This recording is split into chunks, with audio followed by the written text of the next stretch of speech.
마태복음 11장 20절에서 30절 말씀 가지고 나의 멍에를 메고 내게 배우라 하는 제목으로 함께 은혜 나누고자 합니다. 저처럼 이렇게 왜소하고 깡마른 체격을 가진 철수가 대학 졸업하고 직장을 잡지 못하자 사장이 직접 운영하는 작은 이삿짐 센터에서 이삿짐 나르는 일을 했습니다. 허리가 휘도록 무거운 짐들을 온 힘 다해 날랐지만 날아오는 것은 사장의 책망과 유혹뿐이었습니다. 무거운 짐을 겨우 들었는데 사장은 빨리 일을 마치기 위해 그 위에다 작은 짐 하나 얹어주기 일쑤였습니다. 철수는 나름대로 죽도록 일했는데 사장은 일 잘 못한다고 철수를 해고시켜버렸습니다. 집에 돌아온 철수는 아버지 가게에서 아버지를 도왔습니다. 사장은 뒷짐지고 일을 시키기만 했지만 아버지는 조금만 무거운 짐을 들고 가면 짐을 덜어주며 조금씩 들으라고 해주었습니다. 물론 이 이야기는 제가 만들어낸 이야기입니다.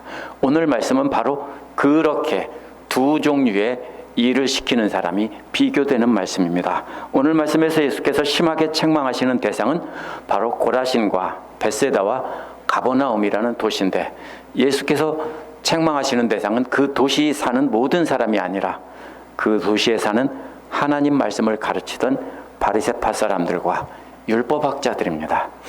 이들은 바로 앞에서 본인이 제가 직접 만들어서 전한 사장과 같은 사람이었습니다. 이들은 하나님의 자리에 앉아서 하나님의 자녀들에게 죽도록 일을 시키고 잘못하면 잘못한다고 욕만 해대다가 결국은 쫓아내버린 사람들입니다. 그래서 예수께서는 이들을 책망하시고 저주하신 것이 바로 오늘 말씀입니다. 그러나 아버지를 대신하여 육신을 입고 이 땅에 오신 예수님은 쫓겨난 자녀들을 채용하시고 짐을 덜어서 대신 져주시며 가르쳐 주신 분입니다. 오늘 말씀은 예수께서 사랑 없이 무거운 짐만 얹어주고 책망하고 욕하다가 유대교 공동체에서 쫓아낸 율법학자들과 바리새파 사람들을 책망하시며 쫓겨난 사람들에게 내게 오라고 부르시는 내용입니다. 첫째로 20절에서 24절에 보면 회개하지 않는 자들을 심판하시는 하나님이 나옵니다. 하나님께서 요한을 통해 장례식의 음악을 연주했을 때 귀신 들렸다고 하고, 예수님을 통해 혼인잔치에 흥겨운 음악을 연주했을 때는 마구먹어대는 자라고 비판을 하고 했다고 책망하시던 바로 그때가 바로 예수께서 기적을 많이 행하신 갈릴리 세 도시를 향해 꾸짖기 시작하셨다라는 것입니다. 그래서 앞의 내용과 전혀 다른 것 같지만 이렇게 바로 그때라는 말로 연결이 됩니다. 여기서 꾸짖는다는 말이 참 재미있는 말입니다. 원어에서 오니 뒤진이라는 말인데요, 부정사 형태인데요, 원형은 오니 디조입니다.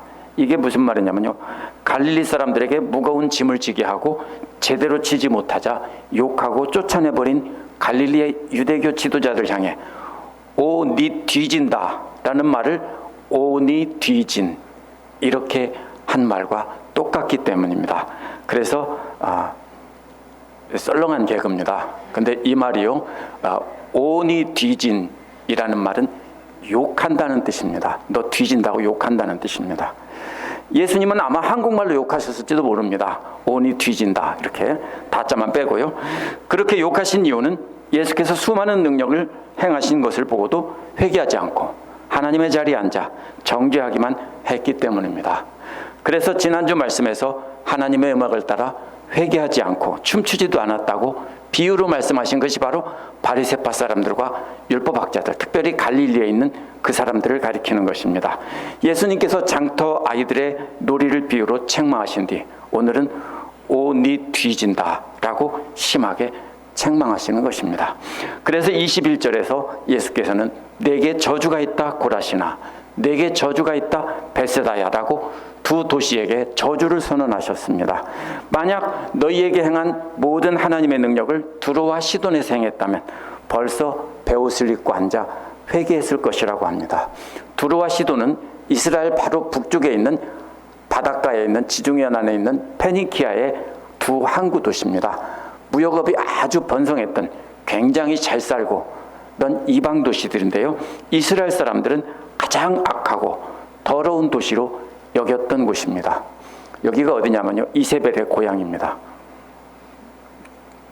근데 예수께서 만약 그렇게 악하고 더러운 이방 도시들에서 능력을 행하셨다면 벌써 그들은 회개했을 것이라는 겁니다.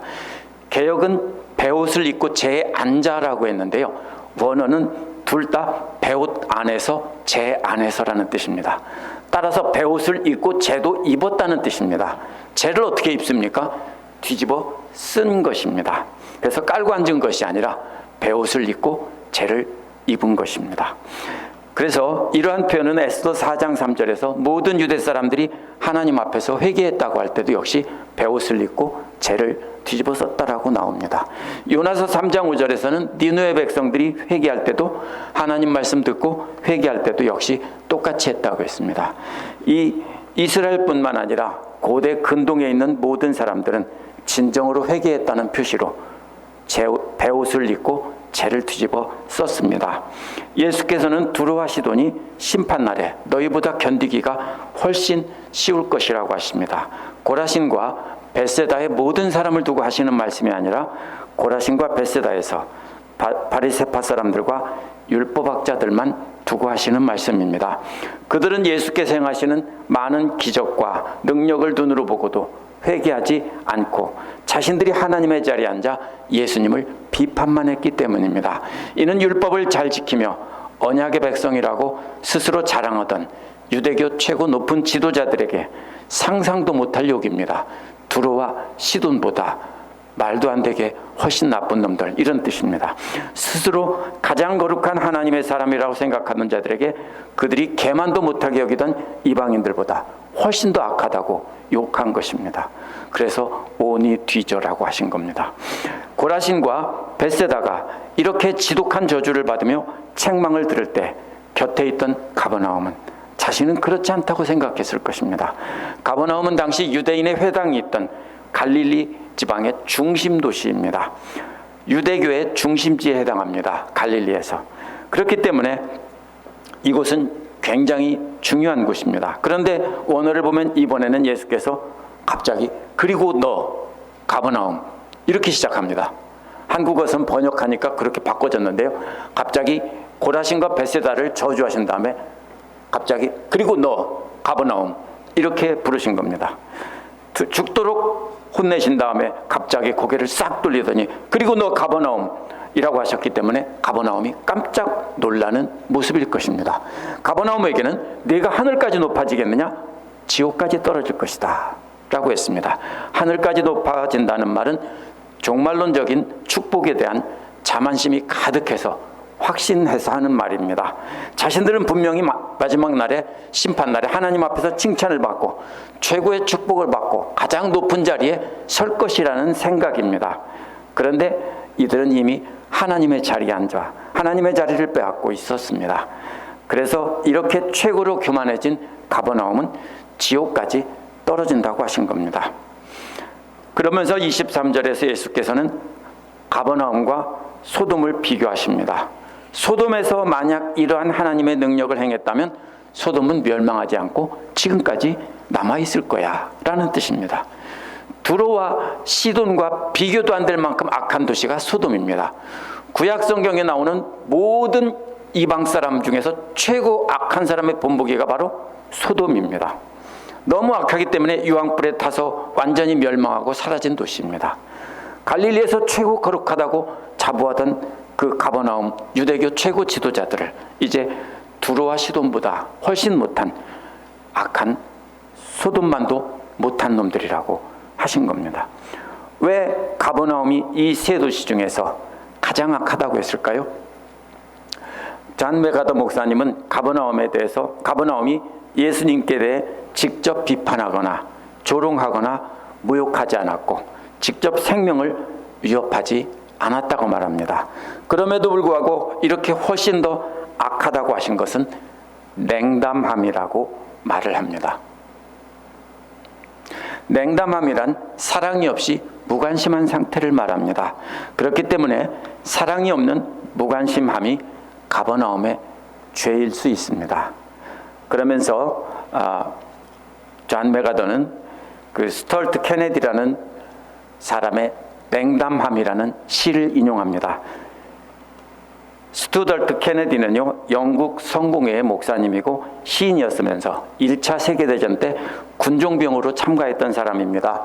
그는 부상을 입어 죽어가는 병사들에게 우드바인이라는 담배를 건네면서 복음을 전했던 사람이라고 합니다. 그가 남긴 인디퍼런스라는 시에는요, 예수님께서 십자가에 달려 돌아가시던 날을 상상하며 이렇게 묘사하고 있습니다. 그 시를 읽어보면 이런 내용입니다. 예수께서 겨울에 찬 비를 맞고 십자가에 달려 계시는 장면으로 묘사를 합니다. 그 시 한 부분은 이렇게 됩니다. 끝부분께에 있습니다. 그들은 그 거리를 단지 지나가기만 했다. 그분을 피 속에 남겨둔 채로. 그 시는 그럼에도 불구하고 예수께서 그들에게 저들을 용서하소서라고 외치셨다라는 내용이 바로 그 뒤에 나옵니다. 그들은 자신들이 하나님의 자리에 앉아 있었기 때문에 예수께서 창자가 끊어질 듯 안타까운 마음으로 하나님의 사랑을 가르치던 예수님을 보고도 그 사랑을 따라 행하지 않고 냉담하게 비판만 하며 그냥 지나쳤던 것입니다.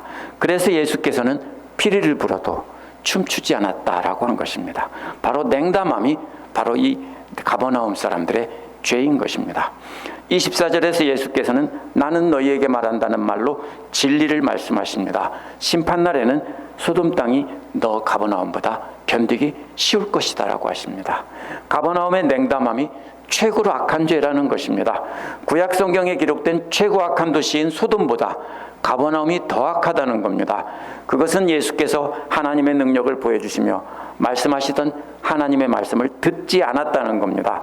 저들은 누구보다 하나님의 말씀을 잘한다고 자부하던 사람이기 때문에 그것을 듣지 않고 그냥 거부한 것은 최고로 악하다는 것입니다.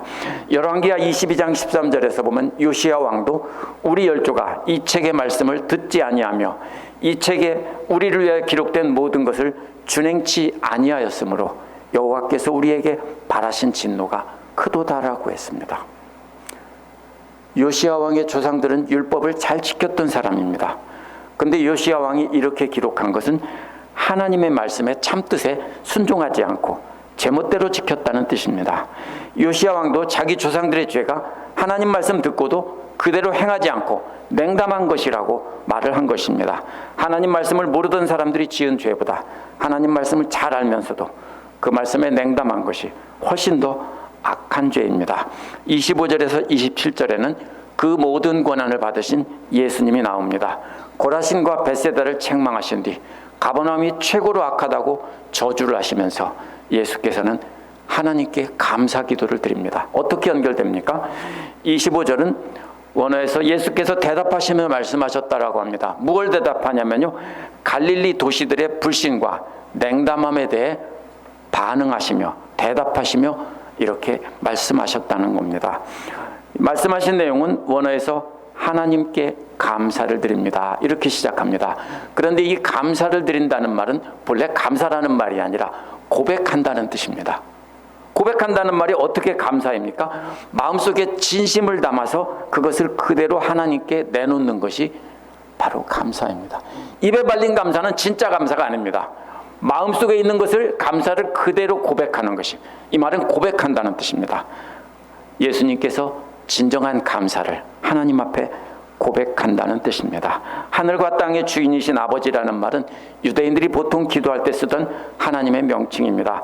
다른 유대인들도 모두 하늘과 땅의 만물의 주인이신 아버지로 하나님을 고백을 했습니다.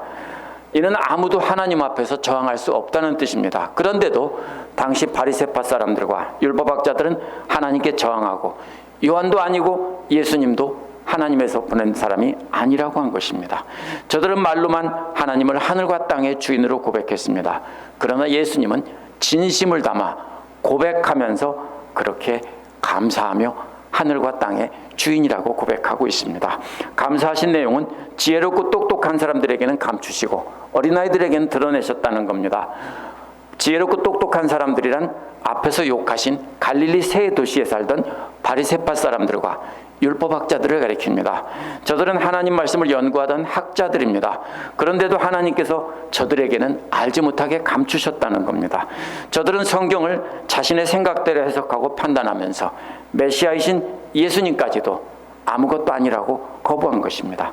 자신들이 하나님의 모든 뜻을 다 안다고 하면서 교만하게 영적인 교만을 부렸던 것입니다.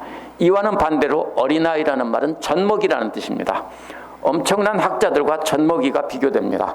하나님 말씀을 전혀 알지 못하던 무지한 사람들을 가리키는 말입니다. 하나님 말씀을 다 한다고 하는 학자들과 젖만 먹고 아무것도 할 줄 모르는 말도 못하는 어린아이를 아기를 비교한 겁니다. 젖먹이 아이들은 예수님을 따르던 사람들이라고 말하기도 하고 또 좀 더 범위를 넓혀서 가난하고 억압받던 사람이라고 말합니다. 정확히 말하면 가난하고 억압받던 사람 모두가 다가 아니라 가난하고 억압받던 사람들 중에서 예수님 말씀을 듣고 예수님 앞에 나와서 예수님께 배우는 사람들이 바로 이 젖먹이들입니다. 예수님의 제자들 대부분이 그런 사람들이었습니다. 그런 사람들은 예수님을 알아보고 그 말씀을 깨닫고 믿었기에 하나님께서 그들에게는 드러내셨다라고 한 것입니다. 26절에서 예수님께서는 옳습니다 아버지라고 말씀하시며 지혜로운 똑똑한 사람들에게는 감추시고 젖먹이 아기들 같은 사람에게는 드러내신 것이 바로 그 하나님의 뜻이 옳다라고 한 것입니다. 이것은 아버지의 은혜로운 뜻이라고 했습니다. 개역은 단순히 아버지의 뜻이라고 했지만 원어는 기뻐하시는 뜻이라는 뜻입니다. 그렇기 때문에 가난하고 무식한 하층민들을 불쌍히 여기셔서 그들에게는 드러내시고 교만한 자들, 하나님 행세하는 자들에게는 감추신 것이 하나님의 기뻐하시는 뜻, 즉 은혜로운 선택이라는 뜻입니다. 그러면서 예수님께서는 이 모든 것이 내 아버지께서 내게 주어졌습니다 라고 했습니다. 그 모든 하나님의 뜻을 예수님이 다 받았다는 겁니다. 그렇기 때문에 아무도 아들을 아는 사람이 없다고 하십니다. 안다는 말은 완전하고 정확하게 안다는 것입니다.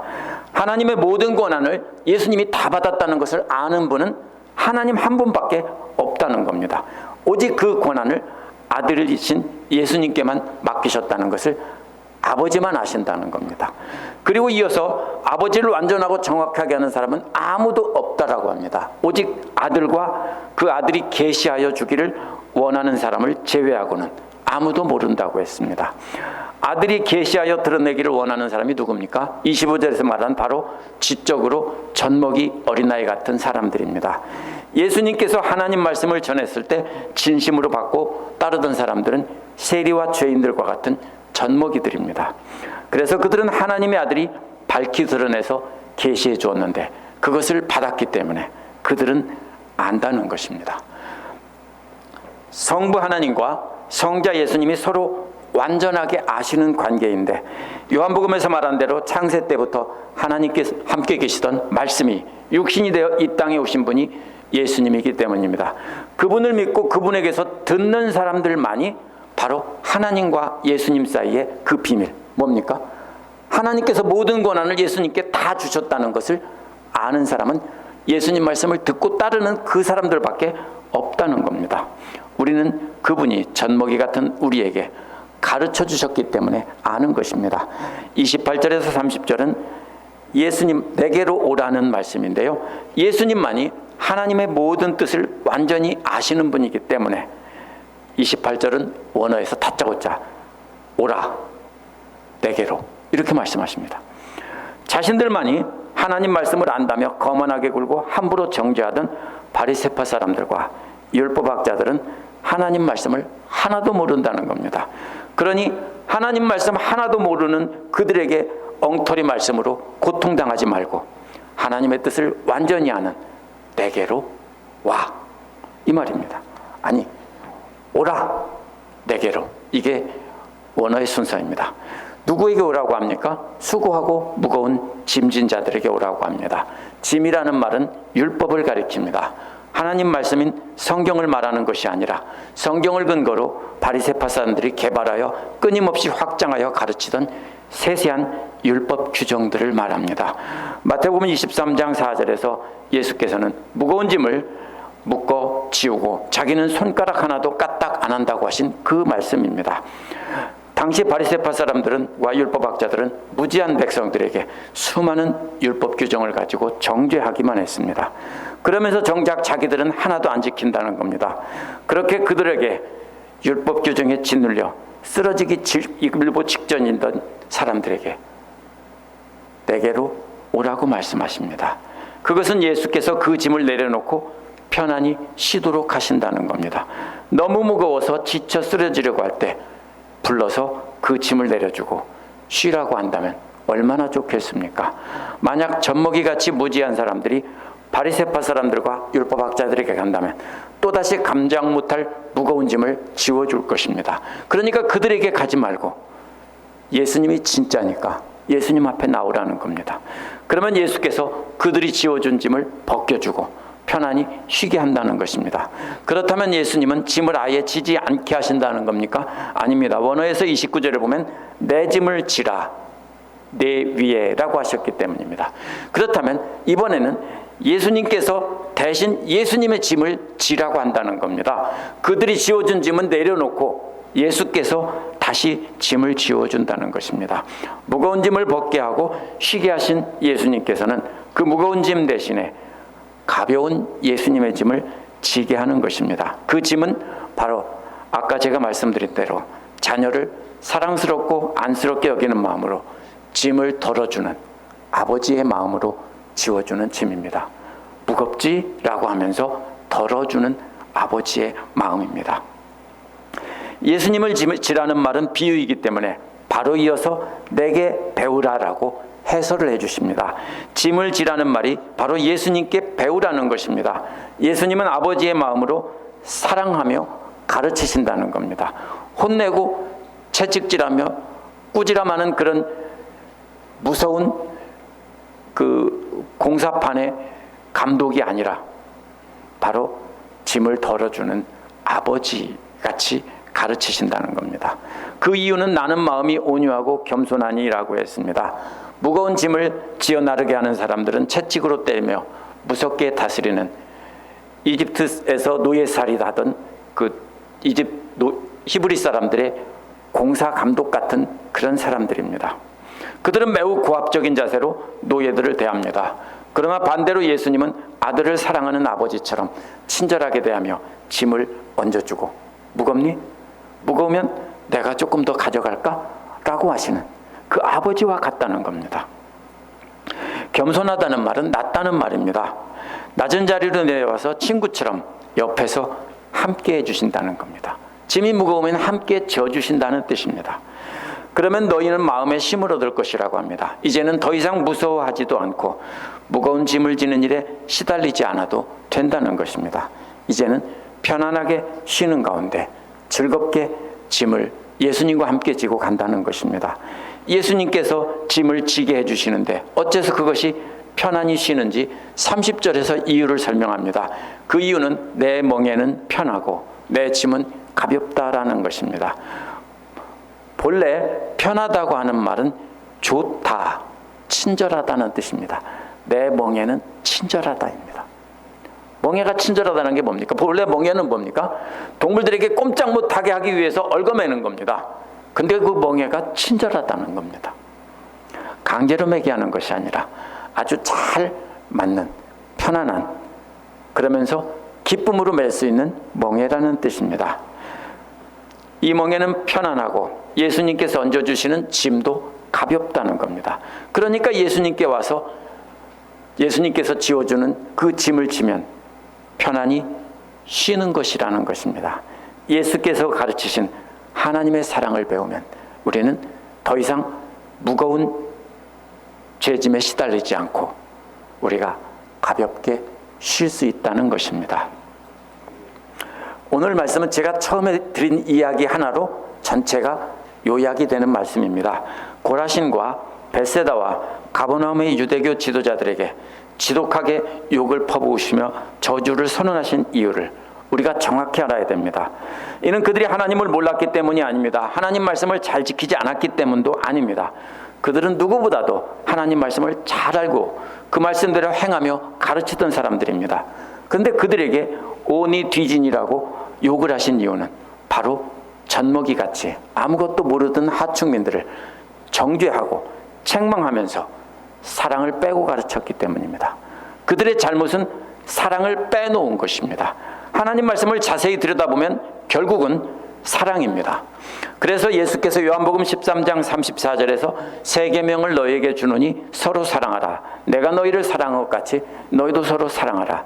너희가 서로 사랑하면 이로써 모든 사람이 너희가 내 제자인 줄 알리라 라고 하셨습니다. 그런데 하나님 말씀에서 사랑을 빼고 가르쳤습니다. 그것이 바로 뭡니까? 소돔보다 더 악한 지옥에 떨어질 자들의 말씀이 되는 것입니다. 그런데 그 사랑은 내가 좋아하고 내게 잘해주는 사람에게 사랑하는 사랑이 아닙니다.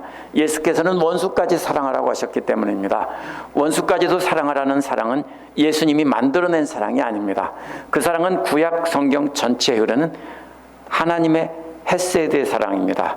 원수같이 대들고 반역하고 제멋대로 하나님 말씀을 해석하여 자기들 욕심대로 살던 이스라엘 백성들을 끊임없이 용서하고 사랑하시는 것이 구약 성경 전체의 요약입니다. 그것이 바로 하나님께서 베푸시던 한결같은 사랑, 인자라고 번역된 사랑, 헤세드의 사랑입니다. 그렇다면 예수께서 그렇게 지독한 욕과 저주를 퍼부으신 것은 바로 갈릴리의 바리새파 사람들과 율법학자들이 하나님 말씀을 자기들 뜻대로 해석하며 그 중심에 담긴 사랑은 빼놓았기 때문입니다. 말씀을 잘 알고 지키는 사람이 이렇게 복을 주는 말씀으로 왜곡시켰기 때문입니다. 그래서 그들의 가르침은 악마의 편집이고 악마의 가르침이 되어버린 것입니다. 만약 오늘날 우리가 하나님 말씀을 열심히 배워 잘 아는 그 말씀으로 다른 사람에게 가르치고 다른 사람이 믿음을 함부로 정죄하고 욕하며 그들을 용서하지 못하고 사랑하지 못한다면 예수님께서는 우리에게도 엄청난 욕을 퍼부으며 오니 뒤진이라고 말할 것입니다. 그래서 바울도 빌립보서 2장 5절에서 너희 안에 이 마음을 품으라 곧 그리스도의 예수의 마음이니 라고 했습니다. 빌립보 교회 안에서 그리스도의 마음으로 서로 사랑으로 상대방을 품고 노예가 돼서 상대방을 오래 참아주며 섬길 수 있다는 것입니다. 하나님과 본질상 동등한 분이라고 오늘 말씀에서 주장하신 것은 내 말을 들으라는 것입니다. 그분이 모든 권리를 다 쏟아버리고 종의 모습으로 오셔서 우리를 섬기신 것이 바로 우리 예수님입니다. 우리도 예수님께서 우리에게 메워주시는 것이 바로 사랑의 멍에입니다.